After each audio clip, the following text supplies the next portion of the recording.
Hey everybody, welcome back to another episode of Community. This is Community Season 1, Episode 15, titled Romantic Expressionism. Last episode we left off where we were kind of teasing the idea of Britta and Troy possibly hooking up. I'm loving the direction the show seems to go because it keeps things fresh. It goes in directions where I don't exactly expect it to go, because I remember way back when I started the series, I was like, okay, Britta and Jeff, there got to be a thing. Troy and Annie got to be a thing. Possibly Pierce and Shirley. I was like, okay, 3 relationships. I mean, the Pierce and Shirley thing, I wasn't really, but I was like, okay, they kind of hinted at a pairing. It'd be like an odd couple situation. But for the 2 top relationships, I for sure thought we were going to be focusing on Jeff trying to get Britta and Annie trying to get Troy. But throughout the series, we've kind of been steering our characters in different directions, which is great. Keeps things fresh and exciting. Now we got, Jeff and Annie possibly having a thing when they kissed in that one episode, the debate one. They do kind of flirt every now and then, but it kind of feels like a brother-sister. So it seems like they cooled off that possibility for now. He still kind of jokes that she's young, but she is 18, I believe, and I assume as the series progresses, she's probably going to develop more, and, possibly we will be getting more romantic storylines with her, because I do like her innocent vibe, and that episode with her and Troy and his date. I really enjoyed that. And now last episode, I was like, okay, Britta and Troy seem to be, they seem to have like really solid chemistry. And when they did the whole dance routine, the tap dancing routine, I just, I felt like I was sold on the concept and the idea that if they do try to pursue that relationship route, I'm all for it. Why not? I mean, So that, leading into this episode, Romantic Expressionism, once again, I'm not trying to read the description or anything, but hopefully we kind of focus on either the Jeff-Britta relationship or the Troy-Annie relationship, or even the mixed match, Troy-Britta and Annie-Jeff. Any one of those combinations, whatever, I'm down to see. Or even if it's just going to be like a comedy, maybe Abin and Troy are just going to be bros. They're going to broing it out this episode. Who knows? Either way, we're about to watch this. Once again, if you're enjoying this series with me so far, smash that like button. Subscribe if you haven't already. Share it with your friends. Comment down below what you like, what you're looking forward to. Remember, no spoilers. I'm seeing this for the very first time. And if you are interested, I do have a Patreon available right now where you can watch this episode in its entirety. Multiple tiers to choose from. Check it out if you wish. If not, totally cool. We're going to hop right into this episode and talk about it immediately afterwards. All right, guys. Here we go.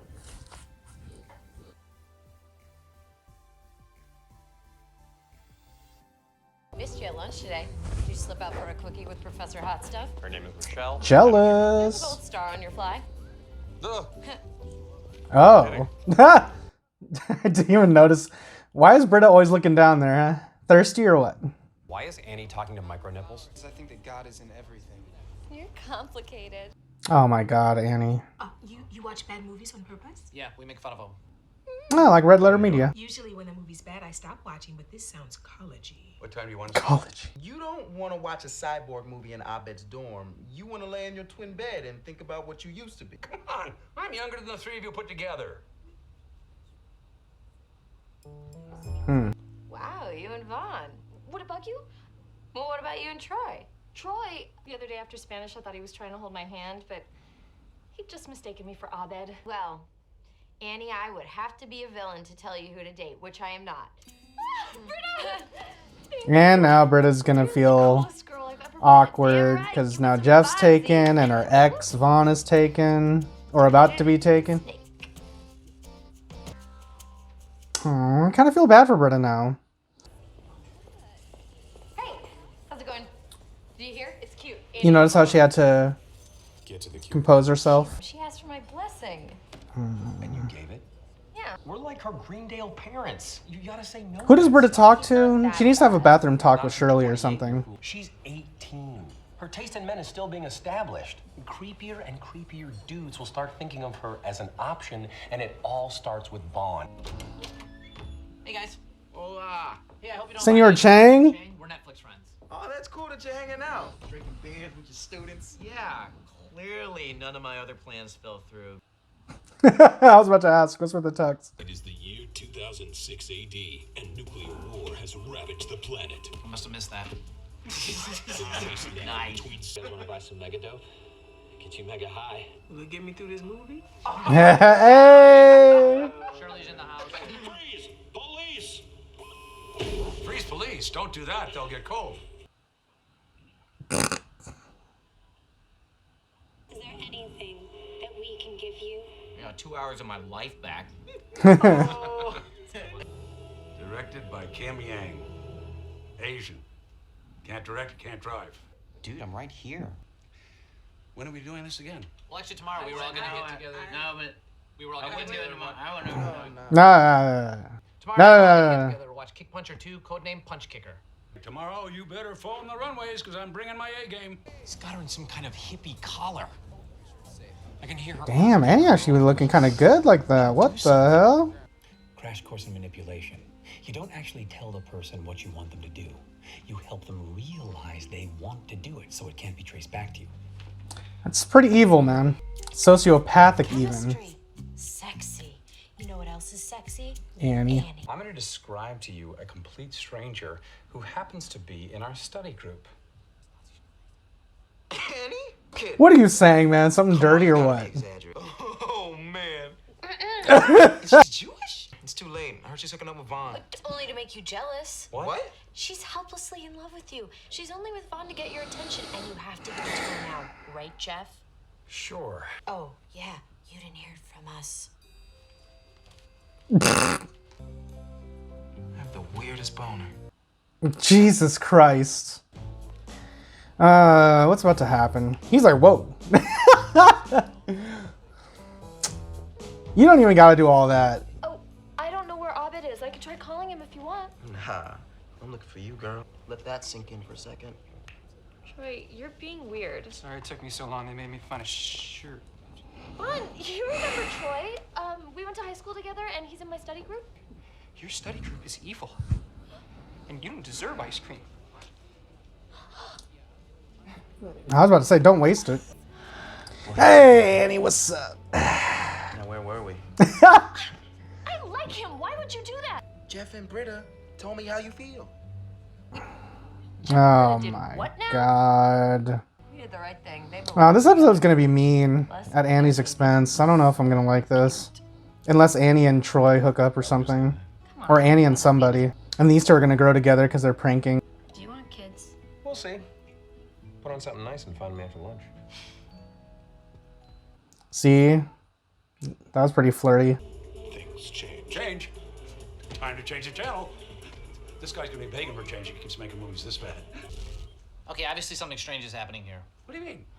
Making jokes during a movie. Yeah, but you're doing it with the speed and determination of the incomparable Robin Williams. Yeah. Maybe I'm just that brilliant. Even I know your lane. And I'm a tenured professor sitting in a beanbag chair. I know I'm funny. I don't need any of you. I think you're funny, man.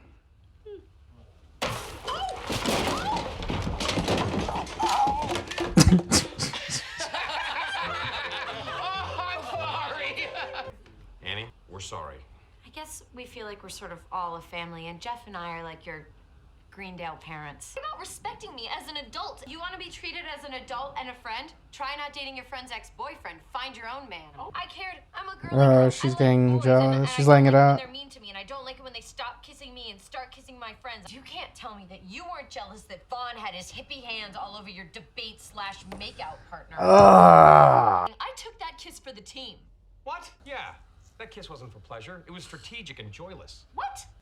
Well, might as well get it all out there. Maybe we're not a family. Maybe it's more complicated because unlike a real family, there's nothing to stop any one of us from looking at any of the others as a sexual prospect. What the fuck? That just opened up a lot of doors. Abed and Britta.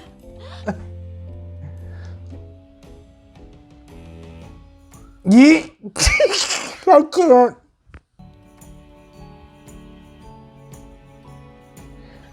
please.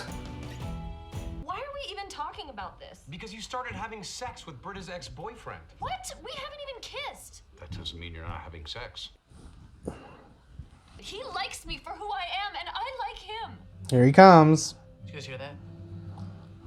Annie? Vaughn. I feel it in my Oh, she's pouting. I like that. I feel it in my toes, but then the words get frozen in my mouth like Eskimos.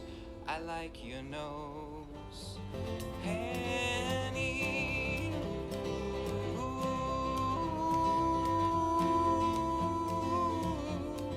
Annie's song.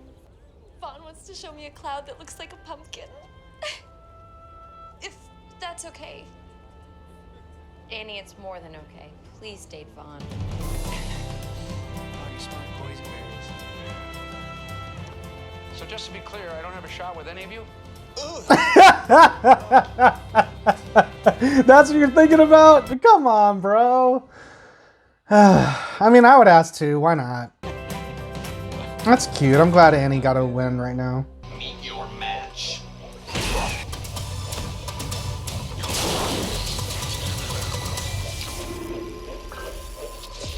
I love you, Kick Puncher. The only thing beyond the reach of my fists is humanity.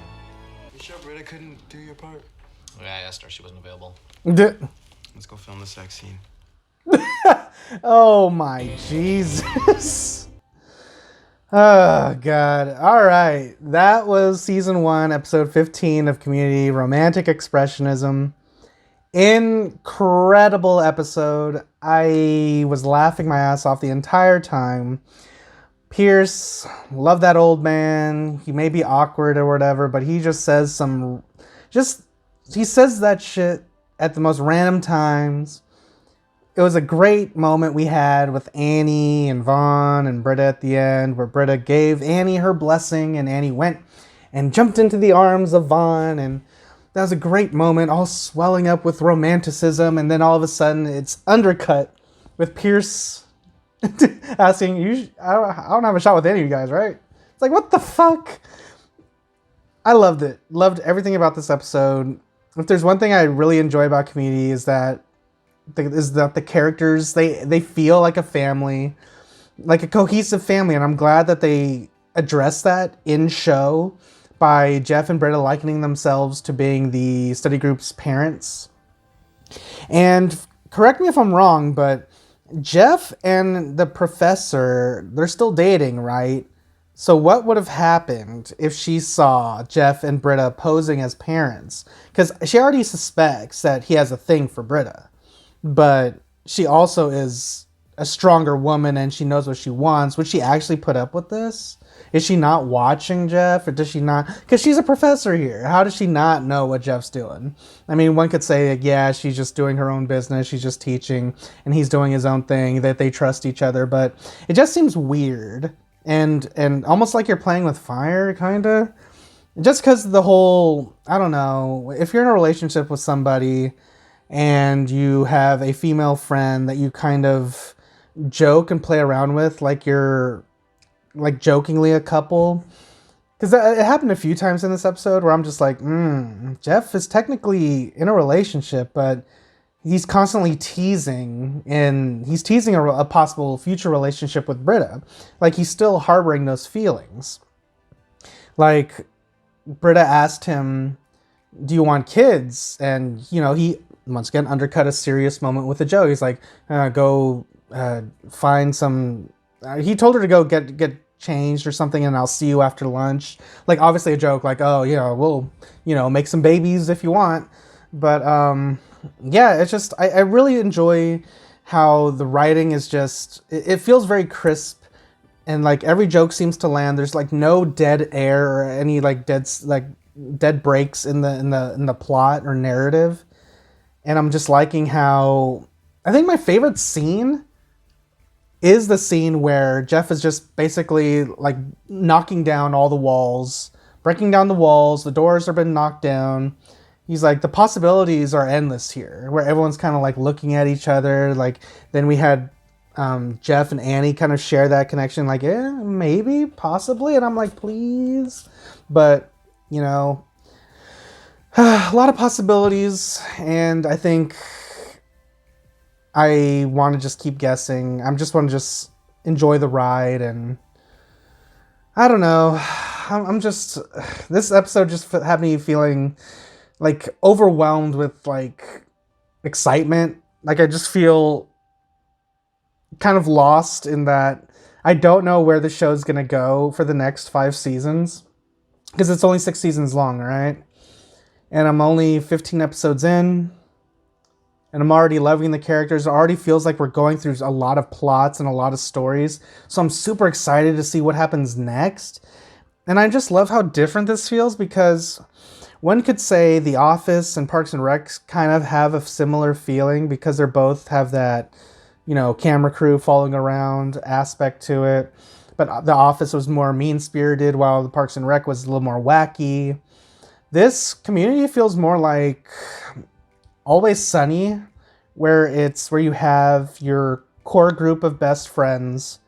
They're all fucked up and, you know, raunchy, and everything's about them. They're selfish, but we have a variety of characters here. We have our core characters, but only some of them are kind of like, I don't know, actually, but you know, guys know what I'm saying. I feel like I'm just talking myself into a corner, but it feels like this show is more like Always Sunny. We have our core group of characters, but instead of, is what I should have said, of being a group of degenerates and people that are just all around horrible people, here we have a variety of, you know, college students. Like I said in episode 1, we have the old man, the wise old man.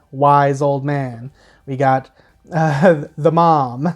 We got the cool guy. We got the hot blonde. We got the young student. We got the football jock. We got the weird, socially awkward guy. So, I mean, every one of these characters plays off each other so well, and I'm just looking forward to see what happens next in future episodes and future storylines, because this show is incredible. It has not disappointed me yet, and once again, I have to say, I think this is now my favorite episode of the series. At first, it was the Halloween episode, then it was the Christmas episode, and now I think it is this episode. This episode was incredible, 10 out of 10 if I would rate it, but I'm just going to leave it there. But if you enjoyed this review and you enjoyed this reaction, just know that I have this entire video in its uncut entirety available right now on my Patreon. Multiple tiers to choose from. Consider checking it out if you wish. I'm going to get out of here, and I'm going to see you guys in the next episode, in Season 1, Episode 16, next time. Alright, guys. Adios.